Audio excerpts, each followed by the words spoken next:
وإلا تغفر لي وترحمني أكن من الخاسرين।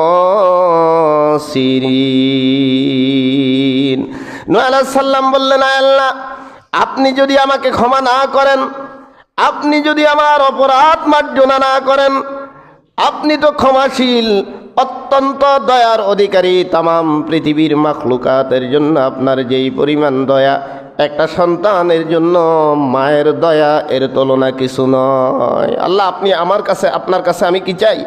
ক্ষমা চাই, আমারে কি করে দেন। ওয়া আনতা আরহামুর রাহিমিন, আপনি হচ্ছেন সর্বশ্রেষ্ঠ ক্ষমাকারী, সর্বশ্রেষ্ঠ দয়ালু। এজন্য কিয়ামতের কঠিন মুসিবতের সময় মানুষ যখন নূহ আলাইহিস সালামের কাছে চলে যাবে, ও সানি আদম, আমাদের জন্য আল্লাহর দরবারে সুপারিশ করেন। হযরত নূহ আলাইহিস সালাতু ওয়াস সালাম বলবেন, আজ আমার পক্ষে সুপারিশ করা সম্ভব হবে না। আমি আমার অবাধ্য সন্তানের জন্য আল্লাহর কাছে দরখাস্ত করেছিলাম বারে বারে। আল্লাহ সর্বশেষ বিরক্ত হয়ে বলেছিল, আরেকবার যদি সন্তানের জন্য কিছু চাও, নবুয়তির দপ্তর থেকে তোমার নাম কেটে দেওয়া হবে।